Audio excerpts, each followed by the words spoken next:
Well, there's only 5 of us here, 4 of which were seniors. Woo! And the seniors might remember freshman year when there was 9 of us, and I'm sure some of the teachers do. We like to dominate the school. We are confident Christ shells after all. So that song, Forgiveness, is a great song, isn't it? I think it sums up forgiveness quite well. It flies in the face of all your pride. Forgiveness is something you have to humble yourself to do. I also really like the part near the end. It will clear the bitterness away. It can even set a prisoner free. There is no end to what its power can do. So let it go and be amazed by what you see through eyes of grace. The prisoner that it really frees is you. Forgiveness frees the other person, but it ultimately sets them free. Well, you might be wondering why someone like me would be talking to you about forgiveness. So let me start by telling you a bit about myself. I grew up in a Christian home with a brother, sister, and amazing, godly parents.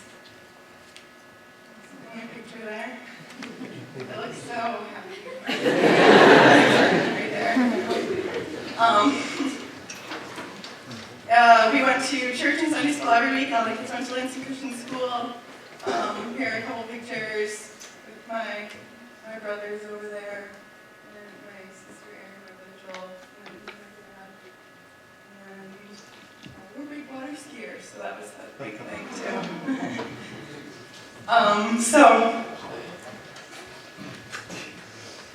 But on October 14, 2003, something happened that changed my family forever. I was 8 years old in 3rd grade, about 2 weeks before my 9th birthday. My brother was 10 and my sister was 13. My dad co-owned a tire shop, Stony Tire, with his brother, my Uncle Mark. He went out on many service calls to fix tires, so that morning was no different than any other. It was a Tuesday morning. He got a call early to go fix a tire on the highway. Just before 2 o'clock in the morning, my dad was hit by a passing semi-truck. He died almost instantly. When I woke up in the morning, they were placing him at our house. My sister was already downstairs with my mom. I went to my brother's room, and we were both scared, but curious. We heard my grandma, my dad's mom, downstairs. We couldn't tell if she and my mom were laughing or crying. We finally went downstairs, and my mom told me about the accident. I don't remember much about the rest of that day or the days that followed.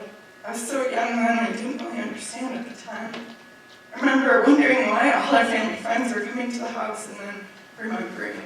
I remember sitting in the funeral home on the 2nd floor by the window and saying to someone nearby, "He's not coming back, is he?" That was kind of a moment of realization for me, but it didn't hit me hard until later. The next days, weeks, and months were hard, but my mom was so strong, and we had lots of people surrounding us with prayers, a strong church family, and lots of lasagna.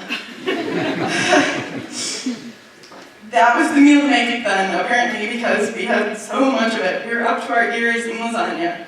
My family got so sick of lasagna, we didn't eat it for literally 2 years afterwards.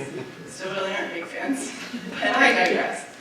This past year has been trying for me. A bunch of things happened that brought me back to that day in October. One of them was the shooting at Sandy Hook Elementary School in Connecticut. I began to think about all the lives that were lost and all the families that were mourning. I wondered, how could these families forgive the shooter? How does someone even come to terms with that? Then I started thinking about my own situation. Mine was a very different scenario, but could I ever forgive the man who hit my father? I know it wasn't on purpose, and I like to think that all was forgiven and all was well. But when I really thought about that, I wondered if I could ever truly say all is forgiven. I began to talk with the wonderful Mrs. Lagerway. If you haven't met her, you should. She's amazing. Something she told me was, "Jori, you need to start with the small things. You can't begin with the forgiveness of the shooter or of the driver. That's just too big." She's a smart lady with some real good points, but I really didn't understand what she meant at first. She told me that I needed to start little and work up to that kind of forgiveness. If I started there at the big things, I would probably never actually get there. One of the things she told me was that forgiveness is something that needs to take place over and over. Kind of like having a forgiveness muscle. When I really think about it, it kind of makes me laugh. Like, bam, you got my forgiveness muscle. For example, if you're a wrestler, you have to work out to get those buff bones to take out the other guy. If you don't exercise those muscles, they won't be conditioned to use during a match.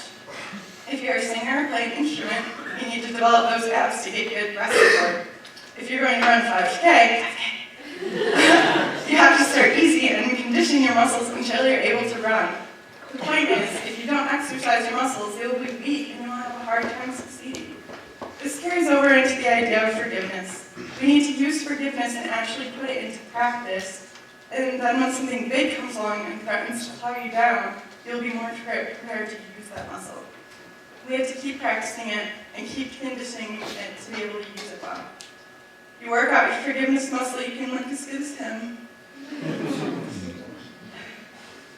It's not going to be easy, I can tell you that much. But working out, running, and conditioning muscles is not always easy either.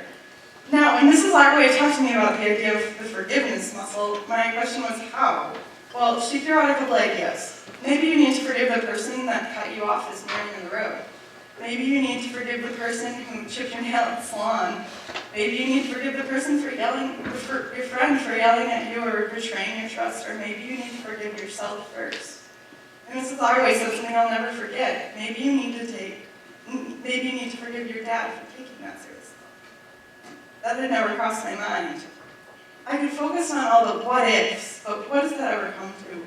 Endless thought about what might have been, but will never be. Sometimes when you come across a hard time, have struggles or trials or what if moments, we don't know what to do. We dwell in those moments and can't seem to break free. I don't know about you, but many times I feel like I let God down. I fall into that same sin again and again, and I keep saying I'm sorry, but I can never conquer it. I need God to help me. When we watched the Skate Guys workmanship video in chapel, something that really struck me was when the guy said, God, I let you down so much, and God said, no, you were never holding me up. I hold you up in my victorious, righteous right hand, and don't you forget that. In this relationship, I hold you up. It gave me goosebumps when I heard it. It gave me that God is doing the one holding, and He will bring me through whatever I'm going through. For those of you who struggle with this, like me, I have an analogy. I went into college, visited Cornerstone College, and they had a guest speaker there who spoke during chapel and used this analogy. When you were a baby, you started out lying there on your stomach or back, and then progressed to crawling around, then you started to walk. Your parents are there, cheering you on, helping you up. Mom's on one side, dad's on the other. You took one step and then fell. Now, your dad's not there over there going, are you kidding me? You can't even walk 2 steps. And mom's not like, wow, our child is an idiot. No, they're cheering you on. Every time you take another step, they're ecstatic for you. This is what God is like. He's the loving parent, helping you up when you need it, picking you up when you fall, drying your tears, telling you it's okay, and to keep trying, steering you in the right direction, and cheering you on when you've made another step forward. I love that analogy because it shows the love and care that God has for us. If we fall, we haven't let Him down. He's the one holding us, and He's going to pick us up and help us take another step forward. Forgiveness won't always be easy. Mr. Davids once said in class, forgiveness is a process that may take your whole life. Mr. Davids, I like that because it's true. Forgiveness is a hard thing to do, and usually it doesn't come easy. Mr. Davids also talked a little about the phrase forgive and forget and how he doesn't really like it. He said to our class, you might forgive, but you really never forget. And that's very true. I may forgive the man that hit my dad, but I will never forget what happened. A really cool quote from Nishan Panwar is, forgiveness is for moving forward, not for forgetting. To forget means to lose the lesson learned from the experience. If you forget about what happened, you fail to learn from the lesson involved in what happened. To clarify, I would like to say that there are appropriate times to forgive and forget. For example, oh my goodness, she laughed at my shirt and said it looked like I sat in ketchup and puked all over it. That would be an appropriate time to forgive and forget. But seriously, when it's an actual thing, you're having a hard time with it, you can't simply forgive and forget. Another way to think about forgiveness is this quote from Robert Brown. Life becomes easier when you learn to accept an apology you never got. Maybe you're thinking of someone who you think needs to apologize to you about something, but they still aren't apologizing.